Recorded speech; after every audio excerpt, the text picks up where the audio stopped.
84-85 की घटना है और उस समय आश्रम का शुरुआत हो रहा था और इधर बहुत कम लोग साईं बाबा को जानते थे कि साईं बाबा कौन है और इनका जन्म कहाँ हुआ है और इनके माता पिता कौन है, ये किस जात के हैं।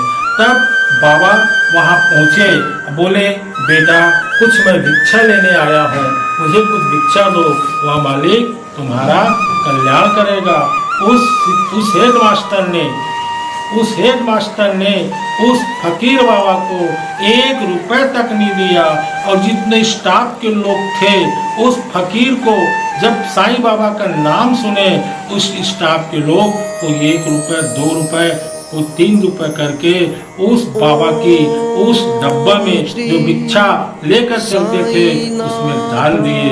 बाबा ने उस हेडमास्टर को कहा बेटा ये भभूति मैं शिरडी की साईं बाबा को की आपको दे रहा हूँ, आपके जीवन पर कभी संकट कष्ट आएगा उस दिन ये जो मेरी भभूति है इस भभूति का चमत्कार देखना और तब मेरे आश्रम में आना, मैं तुम्हारी सारी बातों में गदगद हो जाऊंगा। इतना ही बोला।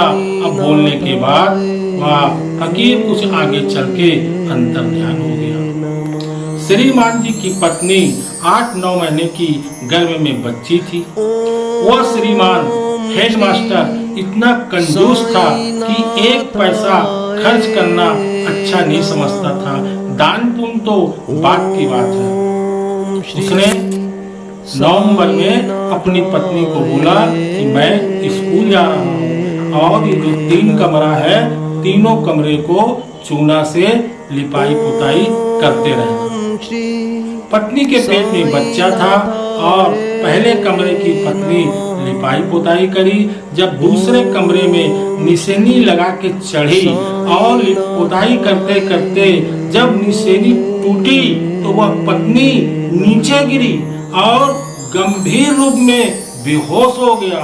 उस मोहल्ले में हल्ला हो गया कि यह तो खत्म हो गई है और उस महाशय के पास जाके लोग बताए कि आपकी पत्नी जो पुताई कर रही थी उसकी निशानी टूट गई है और गंभीर अवस्था पर सीरियस पड़ी है। चलिए श्रीमान जी घर आके हॉस्पिटल ले गए। जब हॉस्पिटल में उस बॉडी को लाया गया, डॉक्टर लोग प्रसूति गृह के अंतर्गत उसकी बॉडी को थिएटर पर रखा गया और थिएटर पर रखने के बाद उनको ये समझ में नहीं आ रहा था क्या किया जाए। तब डॉक्टर स्टाफ एक कागज निकाले और उस कागज में महाशय को बोले कि आपको पत्नी चाहिए कि बच्ची चाहिए।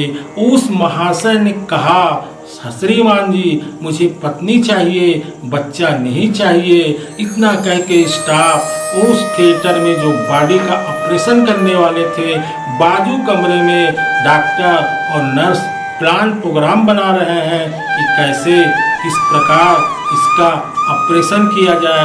तब उस मास्टर को हेड मास्टर को याद आया कि कोई फकीर यह चैलेंज किया था, कोई हेड मास्टर जिसने साईं बाबा की फोटो नहीं लिया था, कोई हेड मास्टर इसका पूरा स्टाफ साईं बाबा की फोटो लेकर गदगद हुए थे और उसके बदले में उन्होंने दक्षिणा स्वरूप कुछ पैसा भी दिए थे।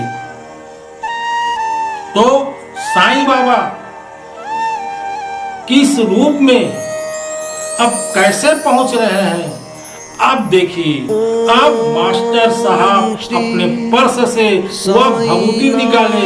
इधर डॉक्टर साहब ने स्पेशल कह दिया कि इस थिएटर रूम में अब किसी को नहीं जाना है, अब केवल ऑपरेशन ही संपन्न होगा। और उसने पर्स खोला, साईं बाबा की भभूति निकाला और पत्नी के माथे में लगा के आ गया और पर्स में उस भभूति को रखकर अपने पॉकेट में रख लिया। जैसे डॉक्टर का दल उस थिएटर रूम के कमरे में पहुंचा तो क्या देखा कि एक बच्चे की रोने की आवाज आ रही है। यह साईनाथ का चमत्कार हुआ। डॉक्टर आश्चर्यचकित हुआ, बोले बहन जी आपके साथ क्या हुआ? तब बहन जी ने बताई, डॉक्टर साहब एक फकीर सफेद कपड़े में आया था, झोली रखा हुआ था, चिमटा रखा हुआ था और मेरे सर से लेकर पैर तक 3 मरते उतारा और अंतर ध्यान हो गया। तब उस सज्जन बहुत गदगद हुआ और आश्रम में आकर जब तक नौकरी में था तब तक यहाँ बहुत श्रमदान किया, सेवा किया, बहुत भक्तों को बढ़ाया और आज की तारीख में वह श्रीमान संसार से चल बसे। ऐसे थे श्री साईं बाबा का चमत्कार।